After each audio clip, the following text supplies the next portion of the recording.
Ele ajudou a revolucionar o rock no Brasil com letras provocadoras e estética moderna. É o patrimônio da música nacional. Com RPM, ele virou fenômeno dos anos 80, vendeu milhões de discos, deu voz a uma geração e ainda deu nome para aquele flerte da paquera, mesmo sem querer, com seu hit Olhar 43. Agora celebra 40 anos de trajetória com uma turnê especial, com os seus shows mais longos da carreira. Ele vai começar a contar essa história aqui pra gente no G1 Ouviu. Bem-vindo, Paulo. Bem-vindo, Paulo. Obrigado, Ju, pela participação. É muito bom estar aqui. Eu sou assinante, também nunca desligo. Então, muito bom estar aqui com vocês também.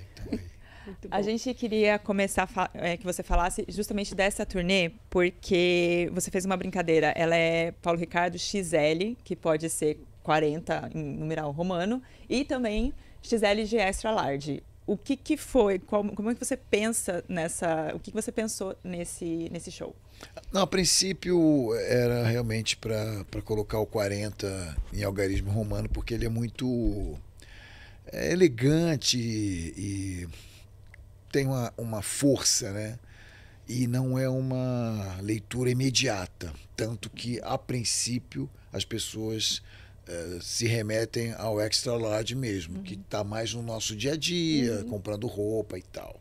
A gente quase não usa mais, os relógios quase não vêm mais com algarismo romano. Eu parei para pensar, XLE...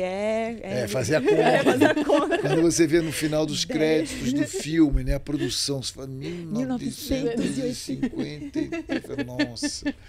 Mas eu achei divertido e isso deu origem a uma logomarca muito interessante que incorporou uma foto e tal. Então, esse foi o ponto de partida e a grande dificuldade, essa parte foi resolvida rápido, ficou bem legal. E agora a gente parte pro show completo, né? O visual e o musical. Um está atrelado ao outro, eu queria fazer uma coisa especial nos dois sentidos, impactante, tanto em termos de conteúdo quanto de forma. Então, nós temos um trabalho de conteúdo de telão incrível, uma concepção minimalista, dando realmente ênfase para as músicas, mas com muito impacto visual. São 3 telões e câmeras ao vivo, que é uma coisa que eu sempre quis ter, porque eu acho que de tudo que você pode colocar no telão, e aí você tem que ter muito bom senso, né, para não ficar uma coisa over, porque o telão ele é um complemento do que está acontecendo no palco. Ele não é um show de telão, né? Ele não pode brigar com o que está acontecendo em cena. Então, eu acho que a coisa mais quente que você pode colocar no telão é o que está acontecendo no palco, principalmente nos shows grandes, onde a gente fica pequenininho, né? Então, quem está ali num show para 5, 10 mil pessoas, um festival, realmente as pessoas não veem nada. E aí as câmeras com interferências, ruídos e tal, vão dar um calor a mais, uma excitação que eu sempre quis. E agora tudo isso implica numa equipe que está cortando ali na hora e tal. Então, é um negócio super ambicioso.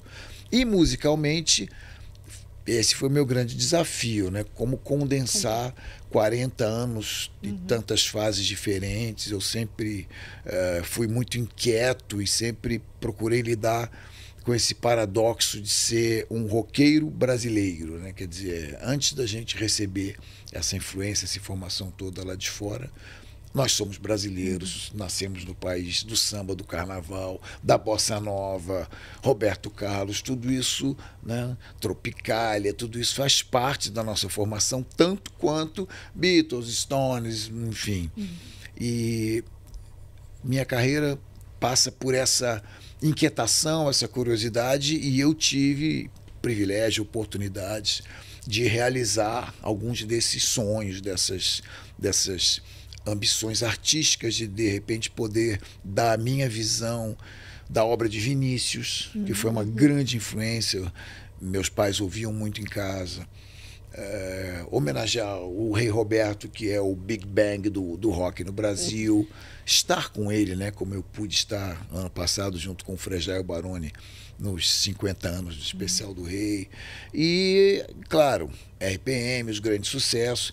Agora, existem coisas que eu não fazia há muito tempo e coisas que eu nunca fiz e que as pessoas me pediam. Então, eu recorri às enquetes no Instagram.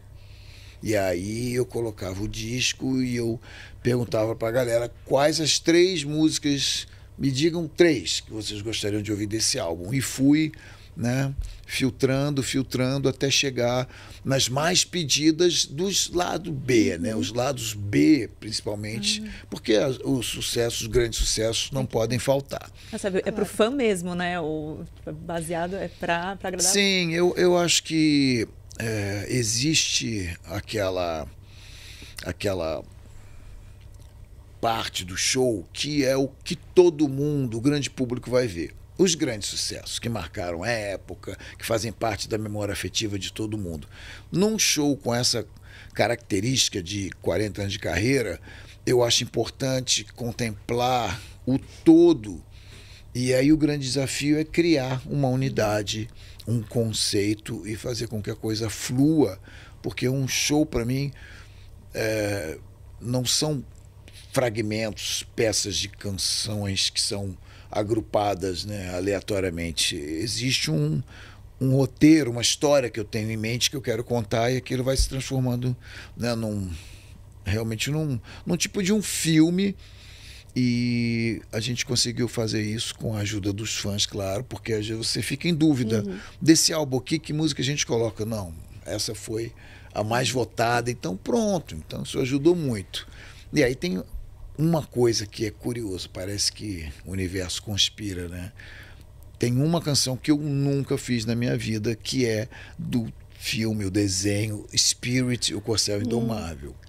Então a galera que está com 30 e poucos anos cresceu ouvindo esse trabalho de 2001. E volta e meia alguém vira para mim e começa a cantar uma canção. São 7 canções incríveis do Hans Zimmer, que é um dos caras mais premiados de Hollywood, e do Bryan Adams.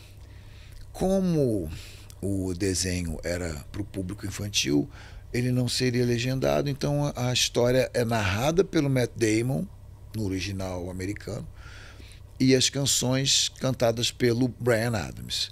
Então a DreamWorks procurou em cada país um Bryan Adams, um cara com um timbre para fazer as canções na língua daquele país. Foi um trabalho muito difícil do ponto de vista da minha história com a música, tudo muito solto. Eu sou o compositor de, sei lá, 90% de tudo que eu gravei.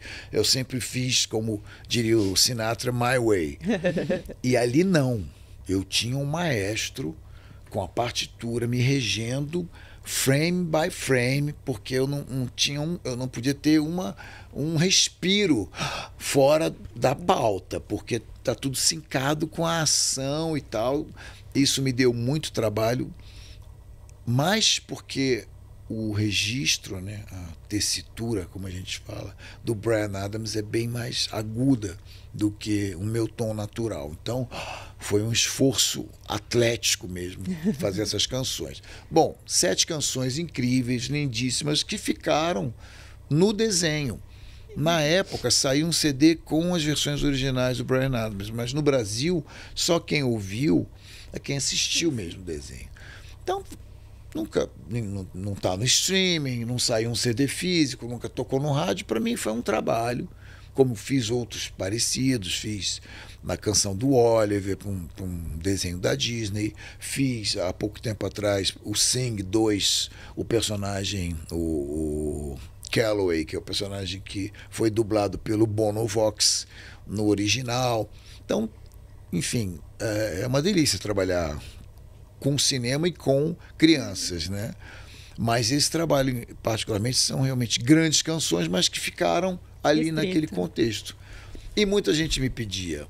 E eu pensava, um dia eu vou fazer. Bom, chegou o dia, eu fiz essa enquete, tem uma música que venceu, e essa música vai estar lá e realmente é incrível, é muito emocionante e parece, né, acaso, mas nesses últimos dias várias pessoas têm me cantado sem saber. A pessoa me encontra e começa a cantar um trecho da música, de qualquer música, né? São 7. Mas tem 2 assim que são as mais favoritas. É um desenho triste, né? Um cavalo selvagem que é feito prisioneiro pelo exército americano, bem aquele contexto do Forte Apache, né? Então tem algumas canções que são lindas, mas tristes. Então para o show nós escolhemos uma canção mais para cima. E além da turnê, você também está vindo com um EP, com algumas inéditas, né? Tem algumas que tem até parceria com o Bruno Calimã, que assim, tem composições com outros artistas, mas o forte dele sempre foi muito no sertanejo. Eu queria saber como foi esse encontro de vocês. O encontro foi totalmente casual. Claro que eu já tinha ouvido falar dele, ele já também me conhecia meu trabalho. E nós nos encontramos, estávamos sentados ali, próximos um do outro, na Festa da Música em Bento Gonçalves, que acontece, eu acredito, que há uns 40 anos. Delícia. E aí naquele ano estava ali, foi antes da pandemia, acho que foi em 2019. Vitor Clay, tinha uma homenagem, sempre tem alguém homenageado, não me lembro se foi Erasmo e tal. Enfim, uma festa da indústria, né? E a gente se encontrou ali e foi uma coisa natural, né? Como dizia Vinícius, a vida é a arte do encontro, né? Então havia aquela admiração mútua, né? Porque esse talento da composição é um dom, né? É uma coisa que ele consegue exercitar em várias vertentes, em vários diferentes gêneros da música brasileira. Claro que nós temos uma proporção na música sertaneja que são números, né, maiores do que em qualquer outra, né, outro tipo de coisa, como, por exemplo, Chico, da Luísa Sonza, que é parceria dele, ou músicas com a Thier, o Talismã e tal. Então ele transita pela música popular brasileira de várias formas. Porém, o que a gente descobriu é que ele gosta mesmo de rock. Olha só. Revelações, né? Te entregando, Bruno. Não, ele já está se entregando, né? Porque agora ele lançou um álbum, o Calimanismo, e um DVD que eu participo e tal. Então ele agora está se lançando também como performer, como cantor e tal. Já com um cantor que se lança com um songbook invejável de grandes sucessos, de músicas que chegaram ao topo das paradas, que todo mundo conhece, mas ele mostra a sua faceta mesmo, assim, que só os mais chegados conheciam. O que acontece? Ele mantém um apezinho em Vila Velha, próximo ali de Vitória, para compor. Então é uma espécie de santuário, assim, de templo da criação. E ele falou, não, vamos combinar, você vai ter que ir para lá, e a gente vai para lá com mala e ficar lá uns 2, 3 dias, é meio uma imersão criativa. Aqueles campi, né, que eles fazem. Na verdade, éramos só nós dois, o Duda, meu empresário, estava com a gente, e o Gustavo da Abramos também, que nos apresentou, estava junto ali. E a gente realmente pegou o violão e começa do nada, né, do éter, evocar a musa, a famosa inspiração. E naquele dia, naqueles 2 dias, surgiram 3 músicas. Fluiu muito fácil o nosso trabalho de complementar como compositores. Foi muito fluido, muito imediato, assim. A gente não ficou com nenhum bloqueio criativo em momento nenhum. E a primeira música que nós fizemos foi o verso. Bom, pensamos nas possibilidades de arranjo, convocamos o produtor, o Lucas Santos, que mora nos Estados Unidos há alguns anos, e a música ficou incrível, e aí veio a pandemia. Então nós ficamos 4 anos com uma coisa que nós sabíamos que era incrível, maravilhosa, fortíssima, com potencial, um tipo de canção, de arranjo que me reconectava com o meu começo de carreira, com aquela sonoridade de anos 80 que continua aí, e é impressionante mesmo, como você ouve The Weeknd, aí depois você ouve o A-ha, aí você ouve o Harry Styles, aí você ouve a Madonna, e parece a mesma playlist. Parece que, de certa forma, os anos 80 criaram uma espécie de, né, de paradigma que vigora até hoje. Realmente foi uma década privilegiada e revolucionária em muitos sentidos. Então, a música estava pronta, uma coisa maravilhosa, e a gente teve que esperar passar por esse sofrimento todo que foi a pandemia, sobretudo para a gente que trabalha no entretenimento, que não podia estar com o mais importante nessa equação, que é a aglomeração. Então, eu criei esse espetáculo Voz, Violão e Rock and Roll para teatros menores, só eu e o Ícaro Scaluzzi na guitarra, e a coisa foi crescendo. Gravamos esse álbum, lançamos em 2023, 2024 chegou a hora finalmente, de apresentar o Verso. E aí eu convido o Rogério Flauzino do Jota Quest para dar aquele swing e me colocar nessa trend dos feats, né? Que quando eu comecei se chamavam duetos, mas hoje é o feat, e ficou incrível. Ele realmente deu aquele swing que a música pedia, e foi um grande sucesso. A música ficou aí mais de 3 meses no topo das paradas nas rádios de pop rock de todo o Brasil.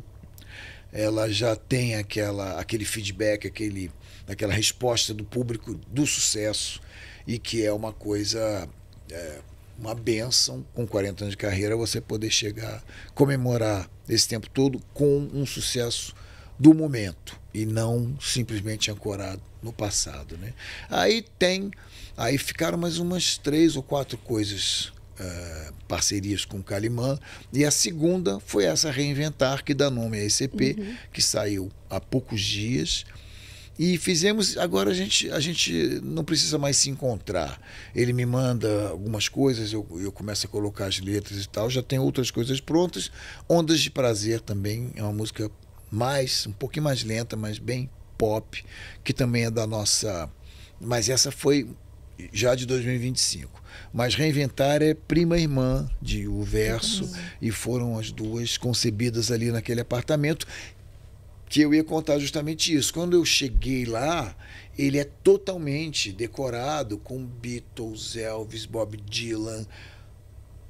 Você está numa casa de um roqueiro. Não tem um artista sertanejo na parede. Não, o mais próximo é Bob Dylan. É a folk music, né, americana, a country music, mas assim, ele é rock and roll, da medula até os pés. Então a gente está trabalhando muito, a gente se fala assim. Eu falei: que você tem aí? Me manda. Aí ele fala: sem medo de ser feliz. Prum. Me manda 5 melodias assim. Eu falei: uau, mas às vezes eu estou no avião indo para algum lugar. Eu falei: terminei mais uma. Então a gente já está com um próximo disco pronto. Já tem um próximo disco mais ou menos pronto. Depois dessa turnê, então. Já. É que existe um número limitado de coisas novas que as pessoas conseguem absorver num show, né? Elas querem ouvir os grandes sucessos. Nós estávamos acostumados a ir num show de Caetano, Gil, Chico, Milton, ouvir o novo álbum inteiro. Ney, eles sempre fizeram isso, é normal. Mas no pop rock, não. Então, as pessoas querem dançar, querem ouvir os hits e tal. Então, esse show tem essa difícil missão, que eu acho que nós conseguimos, de equilibrar todas as fases e criar um espetáculo com unidade, mas ao mesmo tempo surpreendente a cada nova música. Você comentou isso do público não absorver tanto as coisas novas. Eu conversei com você em 2016 e você citou isso, assim, que as pessoas queriam ouvir as músicas antigas. Queria saber quanto que isso te frustra, sabe? De fazer coisas novas. Por exemplo, você tem um álbum pronto aí com o Bruno Calimã e de repente não pode entregar tanto ou não pode não ser tão recebido nos shows como as suas músicas antigas? Não, de maneira nenhuma. O que me frustra é ficar muito tempo sem lançar coisa nova. Às vezes, e também há um limite de coisas que você pode lançar, há um timing para essas coisas. Não adianta você inundar o mercado. Outro dia já deve ter, sei lá, uns 2 anos, Red Hot Chili Peppers lançou um álbum duplo, 2 álbuns. Eu falei, uau! Mas, assim, é uma banda que já tem 40 anos de estrada, os caras se encontram e fazem música como a gente faz, né? O dia a dia, né? É um processo muito mais fácil, eu sei porque eu já tive banda e é uma delícia. Você vai pro estúdio como quem vai. É quem viu aquele especial dos Beatles, né? O Get Back, que é o making off do filme Let It Be. Você vai pro estúdio como quem vai pro emprego, assim, pra padaria, pro escritório. E oi, bom dia, tudo bem? O Ringo senta na bateria e o Paul chega, ó, tô com esse tema aqui, aí o John, eu fiz essa aqui, o George e tal. Então é isso, banda faz isso. A gente tem que ter... eu já tô compondo assim, tem um parceiro aqui, aí de repente tem uma outra música com outro cara que eu admiro, também não vou ficar falando que são coisas que estão ainda no forno, mas eu tenho um imenso prazer, ao contrário do que muita gente pensa, ou alguns até realmente se sentem assim. O grande sucesso, ele tem uma força, ele manifesta uma emoção, ele gera uma catarse e uma união entre as pessoas, ele conecta as pessoas de maneira... É uma coisa tão forte, aquilo é tão bonito, é quase que religioso, que cada vez que você... O grande sucesso, ele, enfim, na performance ao vivo, cada show é um show. Então, não dá para você dizer, eu enjoei. Não, você vai ter que encarar aquela música que todo mundo está esperando e você vai ter que dar o sangue para que ela fique da melhor forma que ela já foi apresentada. E tem 1000 coisas, né, que interferem. Você está num palco diferente, aí de repente você tem uma passarela, o público está mais assim, você tem que também estar ligado na luz para você não sair da luz, e aí você tem que fazer com que aquilo seja sempre a melhor versão. Então o grande sucesso é maravilhoso. Ele, na famosa troca de energia, ele tem um peso incomparável. A música nova, por exemplo, música nova lenta é muito difícil. Muito difícil. Você fazer um sucesso lento, tudo bem, mas músicas novas é bom você ter uma música nova dançante. Então o verso foi bem enquanto ela não era conhecida. Agora ela já está em outro patamar, é muito bom. Mas assim, eu sou ansioso, tá? Eu não sou saudosista, eu sou ansioso. Estou sempre de olho no futuro e claro que eu gostaria de colocar um número maior de músicas novas no show. Porém, um show também não é como um filme ou uma peça de teatro, ele é uma coisa viva, quase como uma novela, né? A novela, o autor pode partir de um roteiro pré-determinado, mas existe, né, a influência do público, certos personagens crescem, outros não rendem, químicas entre casais, né? É uma coisa viva, o show é uma coisa viva. Então eu vou estrear agora sexta-feira, aqui em São Paulo, no Teatro Bradesco, e vamos ver o que vai acontecer. A partir dessa estreia, a gente já vai falar, isso funcionou, nossa, isso surpreendeu, isso aqui não foi tão... não rendeu tanto quanto a gente imaginava, e aí você vai mudando. Conforme músicas vão crescendo, vão tendo uma receptividade melhor, né, no streaming e tal, no rádio, elas vão entrando naturalmente. Eventualmente, algumas vão saindo. Então, às vezes você pode estar um pouco frustrado pelo ritmo que a coisa tem. Por exemplo, para você entrar com um clipe, entrar numa rádio, tem uma grade, são 40 dias, essas coisas me deixam ansioso. Mas não frustrado no show, porque também o show é para o público, não é uma coisa para mim, né, narcísica do que eu quero tocar. Eu faço, sim, álbuns como eu quis fazer. Toquinho e Paulo Ricardo cantam Vinícius. Ninguém me pediu para fazer Vinícius, mas eu sempre quis fazer Vinícius e vou colocar uma música desse álbum nesse show. tem uma coisa que ninguém espera me ouvir cantar, Chega de Saudade, claro, do meu jeito, né? Do meu jeito, com um pouco de pop rock, de elementos eletrônicos e tal, que é um álbum que me deu muito prazer. A gente falou ali das referências dos anos 80 que tem para música até hoje. E eu queria, antes de fundar o RPM, você foi para fora, né? Você foi para Londres, você trouxe ali algumas referências que a gente não tinha muito aqui no Brasil até então. Eu fui jornalista, né? Eu fiz jornalismo na Escola de Comunicação e Arte da USP. Uma profissão tão legal. Não, era o meu plano B. Era o meu plano B, mas o cantor veio antes. E curiosamente, foi na Globo também. Meu primeiro programa, eu tinha 5 anos de idade e se chamava A Hora do Tio Vinícius e era apresentado pelo Augusto César Vanucci. Minha professora do jardim, minha mãe é professora também, perguntou para minha mãe se podia me levar para esses programas, porque ela dizia que eu cantava em sala de aula o tempo todo. E ela tinha alguns amigos na Globo que precisavam de crianças para fazer, enfim, cantar e dançar e tal. Então, essa coisa do cantor sempre esteve muito presente. Na hora de optar pela faculdade e tal, eu não pensei em fazer música, porque música você vai para orquestração e regência, você vai para o mundo da música erudita.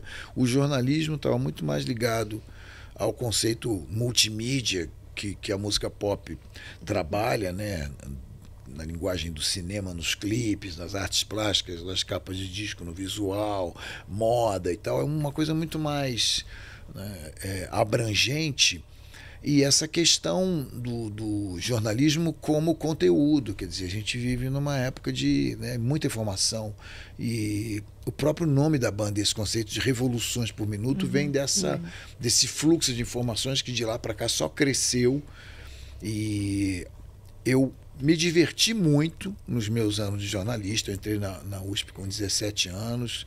No ano seguinte já conheci uma turma incrível, Marcelo Rubens Paiva, meu brother, fez o release do primeiro álbum do EPM. Aliás, foi ele que me levou no Feliz Ano Velho. Ele tem uma banda, ele conta que ele tinha uma banda, e ele me disse, olha, me ligaram da CBS, que hoje é Sony Music, e o presidente, o Tomás Munhoz, na época, viu que eu tinha uma banda e me pediu uma reunião, porque eles têm interesse em gravar um disco dessa banda. Só que eu não tenho mais a banda, eu estou em outra, eu já estou preparando meu segundo livro, Feliz Ano Velho vai virar filme, blá blá blá. Mas, se você quiser, vem comigo para essa reunião no Rio.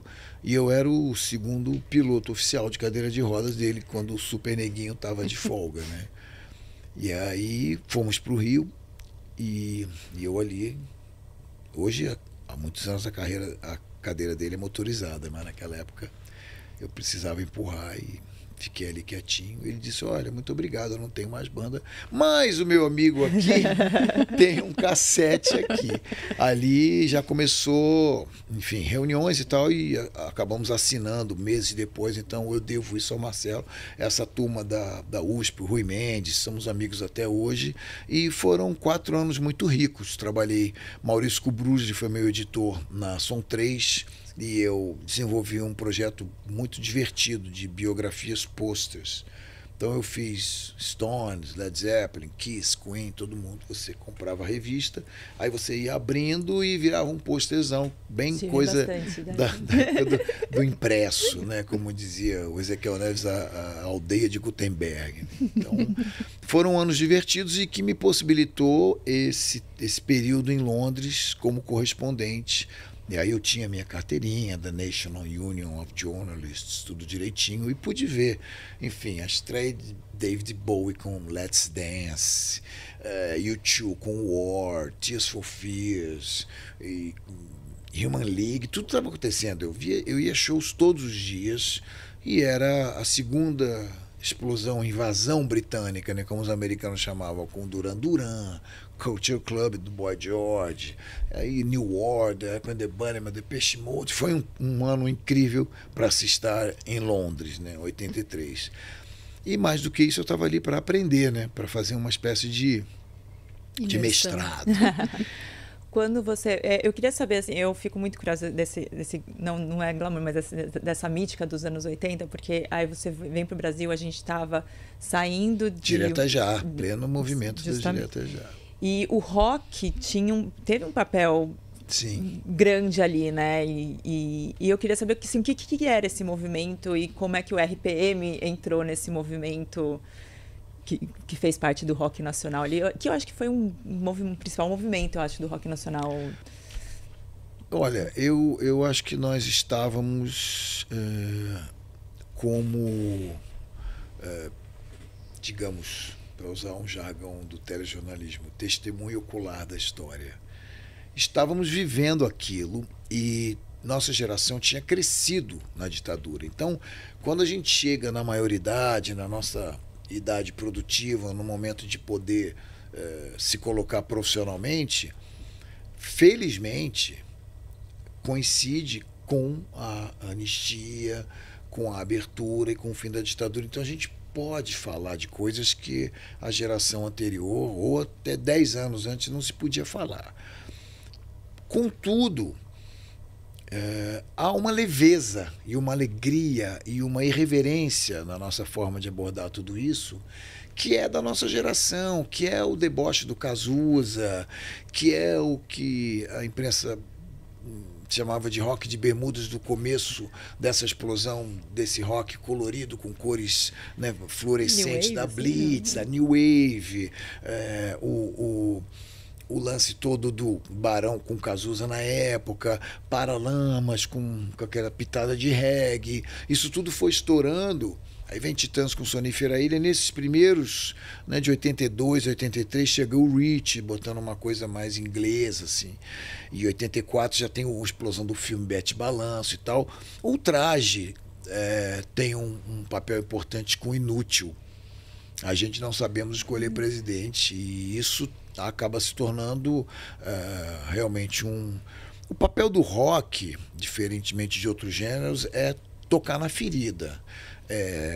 Essa ligação com a poesia, beat, com as letras de que nós tivemos o privilégio de crescer, de Chico, de Caetano, de Gil, de Vinícius, Raul, Paulo Coelho, que eu menciono no verso.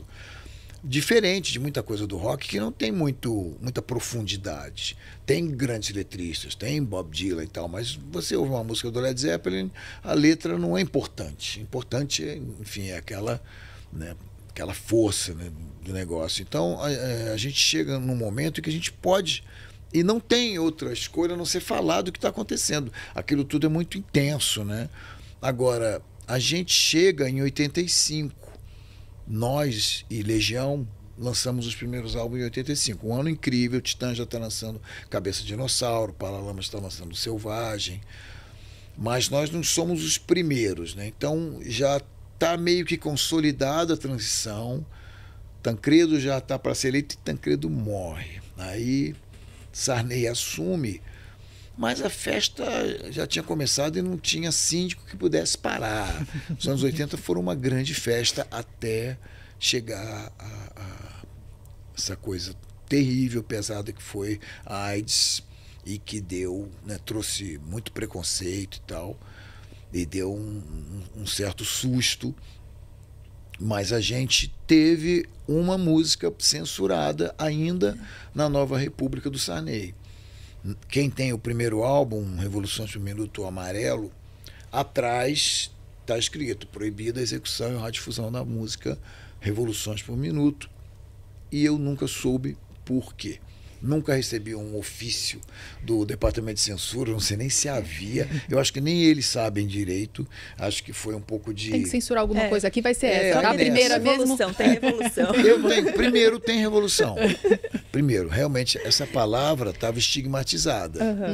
Os militares usavam esse termo revolução, entre eles, para definir o golpe de 64. Então ninguém mais falava em revolução.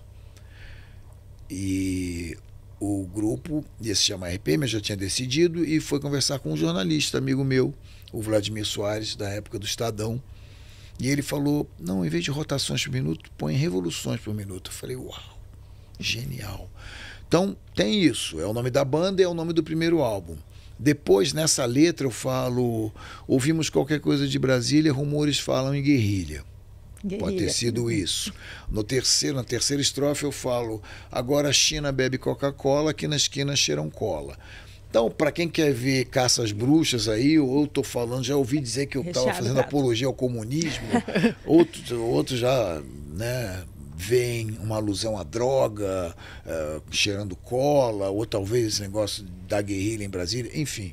Não soube, porque nunca ninguém me falou nada. Se vocês souberem, cartas para a redação, não há mais Solange Hernandes, né?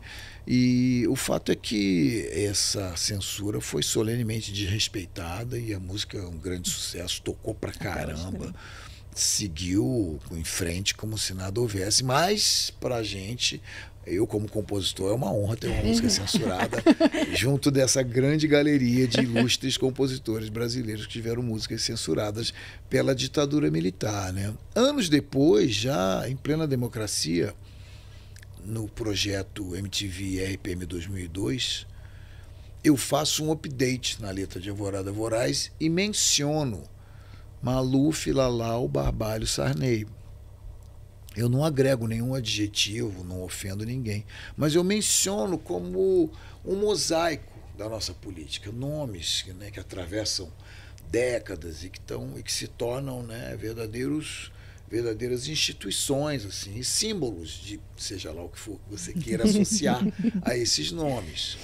Bom, nem o Lalau, coitado, acho que eu estava preso, nem o Barbalho e nem o Sarney se manifestaram, mas o Paulo Maluf me processou. E outra honra, muito bom ser processado pelo Maluf, principalmente porque eu ganhei. Depois de tanta revolução, né, musical, você foi pro lado romântico. E eu fico me perguntando se isso é culpa do Roberto, que uma vez você contou que ele te influenciou quando você tinha 4 anos. Você falou: eu quero ser igual a esse cara. E no clipe de O Verso agora, ele é o cara do álbum que você rouba ali da loja. Foi culpa do Roberto você largar todo esse discurso político e ir pro romantismo? Sem dúvida nenhuma, foi uma grande influência. Roberto é minha primeira grande influência, como é para muita gente, né? Não é à toa que ele é o rei. A presença dele, da obra dele com Erasmo na vida, enfim, no coração dos brasileiros é imensa. Na verdade, eu fui ver Roberto Carlos em Ritmo de Aventura no cinema com meu pai. Eu já estava aí para 4 para 5 anos e disse: isso é o que eu quero fazer quando crescer. Essa é uma boa profissão. O cara canta, toca, tá ali correndo e tal. Achei bacana.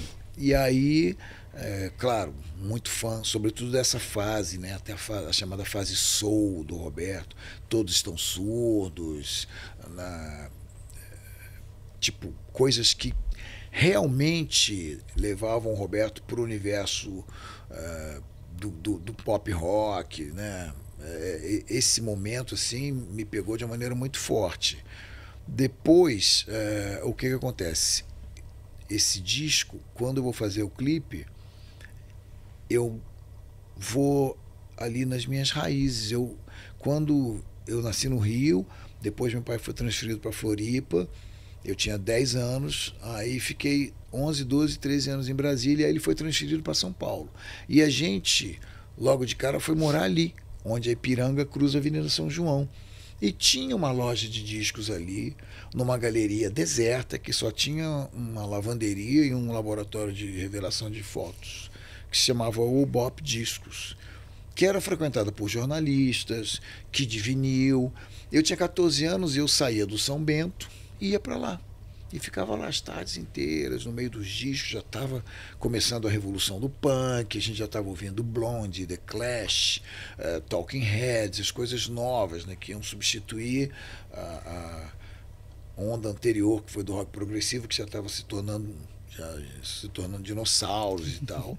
Então, aquilo tudo estava muito excitante. Então, eu vi crescer a galeria do rock. Para o clipe do Verso, eu faço questão de homenagear essa galeria. Eu vou ali na Baratos Afins, que foi a segunda loja que abriu depois da Albop. A Albop não existe mais. E aí eu roubo esse disco, entre outros que eu menciono, né? Tempos Modernos do Lulu, o Guita do Raul, Vinícius, Cazuza Exagerado e tal. eu pego esse do Roberto e saio correndo. Típica molecagem tentando roubar um disco. E o que acontece? Poucos meses depois, o Boninho me convida para participar desse especial de fim de ano do Roberto.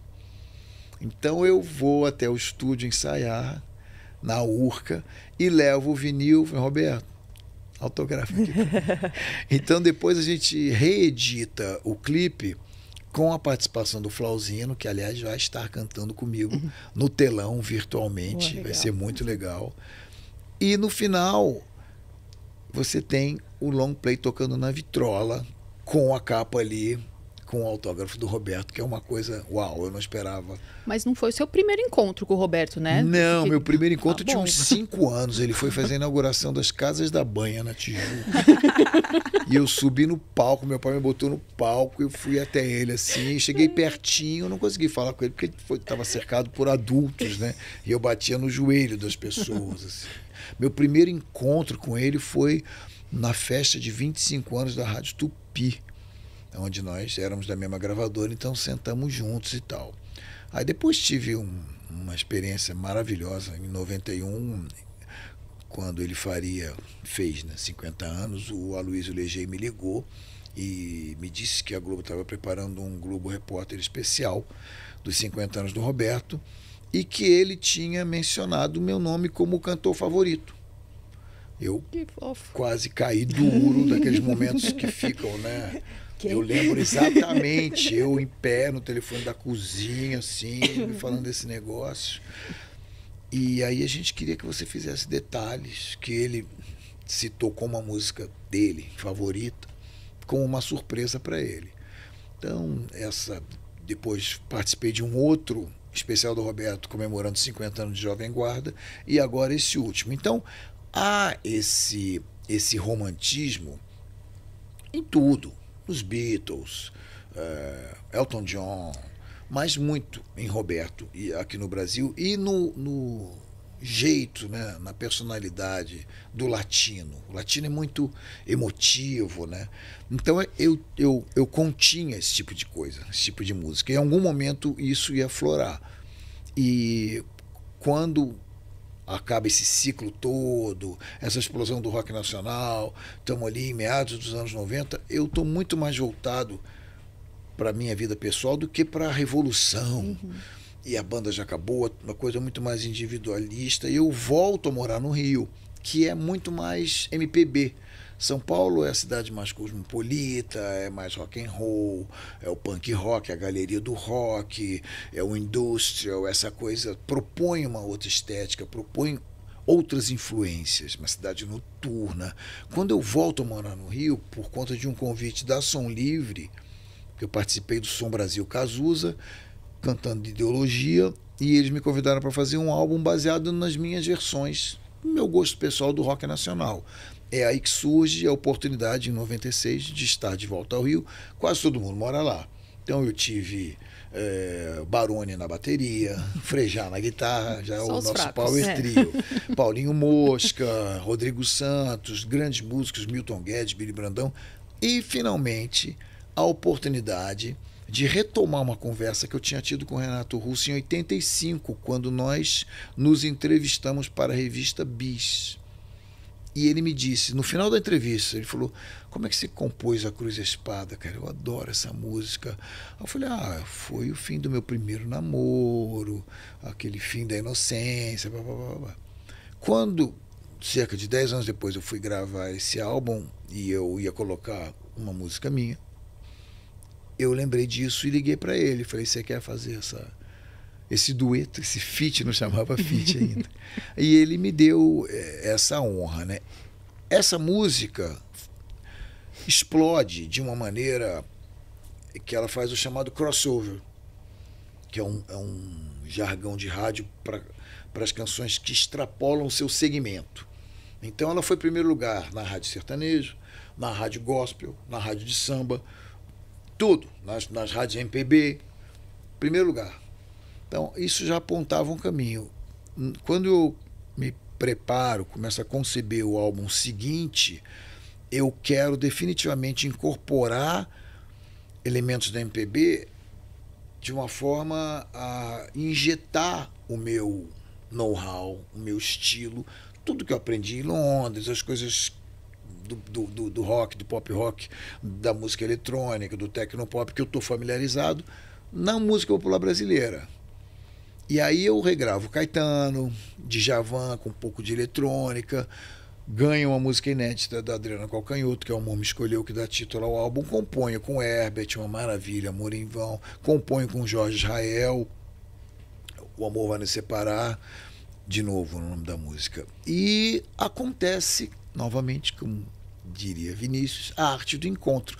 Eu vou jantar num restaurante e encontro Fafá de Belém, que já era minha amiga, e ela está jantando com o Michael Sullivan. Ah, deixa eu te apresentar, bababá, poxa, eu sou muito seu fã, bababá, vamos compor, vamos. Diferentemente desses papos de carioca que você fala, vamos marcar e nunca se... Nós nos ligamos, marcamos e fomos para o estúdio como Calimã. Eu e ele no estúdio, o violão, e surgiu essa música chamada Dois, que foi cercada de muita controvérsia antes do lançamento, porque as pessoas diziam, você vai compor com Sullivan, o pessoal do rock vai te crucificar, porque ele é o rei do brega. Uhum. Ele mesmo falou, você está preparado para entrar na Bregolândia? Aí eu falei, Sullivan, eu penso como Duke Ellington, tem 2 tipos de música, a boa e a ruim. Essa música ficou muito boa, vamos gravar. Aí tem uma história curiosa. Eu e meu empresário, a gente estava na dúvida, grava, não grava, por causa desse peso, né, e do preconceito, puro preconceito. Uhum. E aí ele falou, vamos perguntar para o Fagner. Fagner, um cara que veio da MPB e já tinha gravado Sullivan. Ele falou, Fagner sabe tudo, vamos ver o que ele fala. Fomos ao apartamento do Fagner, mostramos a fita para ele, ele falou, não grave, isso vai ser muito ruim para você, não grave. A gente sai, pô, obrigado, Fagner, e tal. A gente sai e falou, se o Fagner falou para não gravar, vamos gravar. Fagner, obrigado. E eu queria saber, bem, primeiro, e rolou realmente a crítica? Tipo... Até hoje. Mas ela é a música, assim, a gente faz 3 semanas que a gente está cantando essa música aqui. Então, esse preconceito vem dessa questão social, né? Dessa profunda injustiça social e da famosa Belíndia, né? Que a gente costuma dizer que o Brasil é meio Bélgica, meio Índia, né? Então são 2 Brasis e eu vivenciei isso com muita propriedade, tendo vindo do rock, que é um público, um ambiente, e tendo conseguido um grande sucesso popular, onde eu fui em outro Brasil, que tem uma outra cara. E as pessoas realmente têm um preconceito, mas é um preconceito social, não um preconceito musical. Porque Caetano pega um Peninha e tal, e faz uma coisa, um Fernando Mendes, e fica lindo. Então, quer dizer, quando a música faz sucesso, ela derruba essas barreiras, o álbum conseguiu isso, e me obrigou a uma pesquisa. Eu falei, eu não quero ficar só nos grandes sucessos que todo mundo conhece, eu quero ver se eu consigo resgatar alguma coisa. E fui pesquisar a música popular brasileira antes da minha chegada como ouvinte. E eu achei uma pérola, uma música que eu adorei, que dizem que foi a primeira composição de Edu Lobo e já com letra de Vinícius, que se chama Só Me Fez Bem, que está nesse álbum Amor Me Escolheu, é a 3ª faixa. E eu adoro o resultado dela, tanto musicalmente quanto em termos de letra. Ela é de uma simplicidade tão sofisticada, porque esse é o segredo, né? O simples, né? O difícil é fazer o simples. E eu coloquei essa música no show. Falei, não, essa eu não perguntei para ninguém. Essa eu faço questão de colocar. Então, é fruto dessa simbiose, mas me rendeu essa peixe de que a imprensa chama de pop romântico. Eu tô ok com esse nome. Mas ninguém fala assim que o Elton John é romântico. Ninguém fala que o Phil Collins é romântico. As pessoas são pop, porque não existe esse abismo social lá fora. Então, ninguém fala que os Beatles são um rock romântico, porque tem Hey Jude e Let It Be. Os Stones gravaram Angie e nem por isso se tornaram românticos. O próprio Black Sabbath tem uma música chamada Changes, que é uma balada de piano. Stairway to Heaven não transformou o Led Zeppelin em romântico. Então, mas no Brasil tem esse negócio. Porém, eu admito, como você perguntou, um pouco culpa do Roberto e da minha visão do que era o sucesso quando eu era criança. era estar nos programas de auditório. Eu cresci vendo Chacrinha, Bolinha, e eu falava, quando eu fizer sucesso, se eu fizer sucesso, eu vou estar ali, eu quero estar ali. E eu me vi ali, nos programas de auditório, que era um universo, uma coisa assim, que me era familiar, e eu me diverti muito com aquele personagem. Mas chegou um momento em que eu disse, bom, acho que o que eu queria dizer nesse segmento aqui, dentro desse tema, está dito. E eu fiz novamente uma ruptura, e é curioso que eu dei uma longa entrevista para a Folha Ilustrada na época, e o título da matéria era Eu Matei Paulo Ricardo.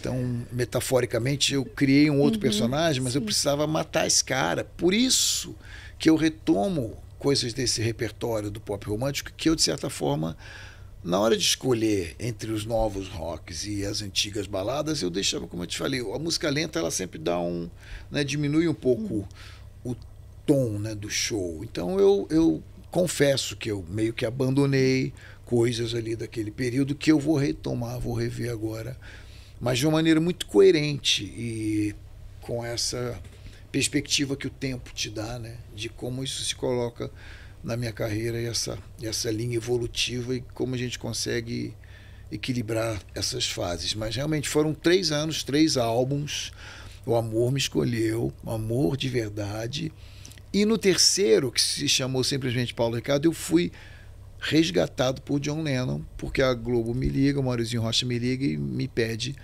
para gravar Imagine, para a trilha, abertura da novela Estrela Guia, no risco, porque ele disse que a Yoko nunca tinha dado essa autorização, nunca, para ninguém. Mas eles pediram. E ela não disse que não, ela disse que queria ouvir. Deixa eu ouvir. Então, você faria, mesmo sem ter autorização? Eu falei, cara, sou bitomaníaco, eu faço tudo. Não falou não? Pediu para ouvir. É aquela coisa. Como você nunca me disse te amo, mas também não disse que não. Então eu falei, claro, que delícia, né? Então a primeira coisa que eu fiz foi exorcizar aquele piano que se tornou um pouco fúnebre depois que ele foi assassinado, porque tocou muito aquilo. Eu falei, vamos tirar esse piano, vamos colocar um violãozinho, vamos colocar uma percussão e vamos fazer uma coisa para cima. E aí a música foi em primeiro lugar, e aí eu acabou me dando uma entrevista para o Fantástico, quer dizer, histórias incríveis que a gente não imagina da arte do encontro. Eu fiquei pensando se o romantismo... Aí eu volto pro rock. Aí eu volto pro rock em 2001, e aí tem esse convite da MTV para a gente fazer esse projeto, e depois de 12 anos separados, tem a volta do RPM, e aí eu volto irreversivelmente pro rock. E aí, até chegar agora. Ficou lindo. E tem esse presente, né? Esse pequeno, parece aquele presente dos avós, né? Quando você nasce, que é o tema do Big Brother Brasil, né? Sim. Que 25 anos depois continua maior, mais forte do que nunca. E esse ano, comemorando essas 25 edições, eu lancei todas as 11 versões que eu fiz para essa música, com o Gui Borato, com o Dennis DJ, com a Loki, nesse álbum, e regravei a primeira versão, quer dizer, a versão clássica, né, que ficou no ar de 2005 a 2012, que não tinha no streaming, não existia streaming. Então, agora ela está lá. Então, esse álbum, essa volta do RPM trouxe essa música, coincidiu com a minha participação na novela Esperança, fizemos uma música tema sob encomenda, com a sinopse e tal, para personagens da Maria Fernanda Cândido. Então, foi um período muito rico, mas de certa forma, dali para frente, eu restringo um pouco a presença do repertório dessa fase pop romântico. Claro, mas sempre que o Roberto me chamar, tá lá. Estarei a postos. O Paulo Romântico, assim, que veio depois, né, do RPM, tentou alguma coisa ali lá no comecinho, Olhar 43, tem uma pegada romântica, quase uma sofrência ali daquele jovem tímido, e que também deu nome, né, para aquele olhar de paquera, mesmo não sendo a sua intenção na música. Eu até queria que você explicasse realmente o que é Olhar 43, de quando você escreveu a música, e o que você sentiu depois de ver que Olhar 43 ganhou um novo significado. Acredito que até hoje, não sei se os jovens ainda falam Olhar 43, mas que segue aí. Eu comecei a usar óculos aos 9 anos. E aí, é aquela música do Herbert, né? Eu uso óculos, eu não nasci de óculos. é realmente um choque, porque até os 9 anos eu era modelo. Eu fui modelo infantil, dos 5 aos 8 anos de idade. E já cantava, bababá. Quando você põe o óculos, o super-homem vira o Clark Kent. Imediatamente você acaba desenvolvendo uma persona mais retraída. Eu já nunca fui realmente bom nos esportes, né? Essas coisas coletivas de bola. Eu nadava, corria e tal, mas futebol, vôlei, eu nunca fui bom nisso. Quando você usa óculos, você tem um certo, né, medo de tomar uma bolada na cara. Então você começa a ficar mais fechado, e aí vem a adolescência, dentro daquele personagem de óculos, a gente vai ficando cada vez mais tímido, né? E aí, quando ali aos 15 anos, surge a lente de contato, e eu sou um dos pioneiros, eu passo horas chorando todos os dias na solótica, com a pedra em cada olho para ver se eu estava apto. Eu falei, não quero saber, estou apto. Faço qualquer coisa para não usar óculos. Então, passei por todas as fases. Aí eu fiz a cirurgia. Em 2001, meu oftalmo me liberou, fiz a cirurgia, corrigi, uma maravilha. Então, o olhar 43 tem um pouco a ver com o míope. Para começar, o míope, o que acontece?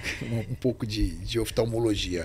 A curvatura do globo ocular do míope, ela é um pouco para fora, como a hipermetropia, ele é um pouco para dentro. Então, a gente espreme um pouco para focar um pouco mais. E muitas vezes você simplesmente não vê. E quem tem um pouco grau, às vezes não usa óculos mesmo e você não está vendo. Eu cheguei a 4 graus. 4 graus você é praticamente cego. Você não enxerga. Para você saber se uma pessoa é aquela pessoa, você tem que estar aqui. Daqui eu já não tenho certeza. É parecido. Então, tem esse problema da abordagem, né? Tudo passa pelo olhar. Então, se você tiver uma resposta a partir do olhar, talvez você se motive, se esteja encorajado a dar o segundo passo, que é a abordagem propriamente dita, chegar lá e tal. Então, o Olhar 43, na verdade, surge dessa narrativa onde... até tem uma música dos Smiths que ele fala, né? So, you go out and you go on your own, and you live on your own, and you're going home and you want to die. Então, quer dizer, não é porque você sai, está numa festa, numa balada, que você vai se dar bem, vai acontecer alguma coisa. Não acontece nada. O cara fica ali, tem uma menina, e ele fica olhando e aparentemente não tem muita resposta, ou uma resposta dúbia, sem muita firmeza. E aí, bom, eu vou embora, eu não vou, né, entrar nesse jogo, nessa abordagem que você tem que ter muita autoestima, muita segurança para chegar e tá. É um talento à parte, né? Não era o meu caso, como a letra diz, um garoto introvertido como eu. E aí tem um último momento de despedida, assim, aquele olhar tipo, pô, que pena, tal, então vou nessa. Aí eu falei, aquele olhar. Aí eu parei ali, nesse momento da letra. Essa letra deu muito trabalho. Eu fiz umas 10 versões. Tem camadas, eu ia tirando coisas. E aí chegou nesse ponto, eu empaquei ali. Eu falei, o que eu faço aqui? Aí eu me lembrei de um programa, um humorístico clássico, chamado Balança Mas Não Cai, que começou na Tupi, depois foi para a Globo, com grandes personagens. Muitos deles foram para a escolinha do professor Raimundo, para o Zorra Total. E esse era um personagem do Tutuca. Ele era um conquistador barato desses do condomínio. E ele ficava ali, azarando ali no prédio. Sempre que aparecia uma mulher, ele com um amigo dele, opa, olha aqui, olha só, vem comigo aqui, eu vou mandar o meu olhar 96. E aí toda semana ele tinha um olhar, uma situação, e ele mudava o número do olhar. Muito engraçado, e eu me lembrei disso. Eu falei, vou dar um número para esse olhar. Aí, essa é uma questão que realmente eu não sei explicar o porquê do 43. Numerológico. Numerológico, sim. Eu cheguei a fazer essa soma, eu já curtia astrologia, numerologia, e o 4 e o 3 dá 7, que é o meu signo, sou Libra, é o 7º signo do zodíaco, é um número bom para artes e tal. Então, coloquei 43. Basicamente, eu precisava da métrica, não precisava rimar ali e ter o número de sílabas que fosse... Mas é isso, realmente a canção do tímido, do time do mil. Do time do mil. Paulo, o papo tá muito legal. Dá para ficar ouvindo muitas histórias e foi muito bom conversar, mas a gente precisa terminar o nosso programa. É porque é G1, né? Se você é 2, só 2 tem horas. Então, aqui só tem um G. Mas você vai voltar quando tiver o próximo, com o Bruno Kalimann. Muito legal. Bem, a gente fica por aqui. Essa conversa vai ficar disponível no nosso YouTube, no YouTube do G1 e também no site do G1. Até mais. Não, vai embora não. Deixa eu falar. Tem que chamar pro show. Tem que chamar pro show. Chama. É agora. Sexta-feira. Sexta 13. Se você gosta de uma emoção, é sexta-feira 13. Depois do Dia dos Namorados. Depois do Dia dos Namorados. No Teatro Bradesco, que é um teatro belíssimo, lindíssimo, daquelas poltronas de veludo vermelho. No Shopping Bourbon, do lado do Allianz Parque, a gente vai estrear a turnê XL, 40 anos de carreira, com tudo que você imaginou e mais outras coisas. Essa turnê aí segue, já temos uma agenda de todo o Brasil, Porto Alegre, Curitiba, mas eu sei de cabeça que dia 8 de agosto a gente vai fazer o Quali Stage no Rio de Janeiro. Então, se você não puder nos encontrar sexta, dia 13 de junho, agora em São Paulo, quem sabe você vai para o Rio dia 8/8, no Quali Stage, na Barra da Tijuca. É isso aí mesmo, Perfeito. Né? Bem, agora sim, se você quiser rever essa conversa, tá lá no YouTube do G1 e também no nosso site. Tchau. Tchau, tchau. Até mais.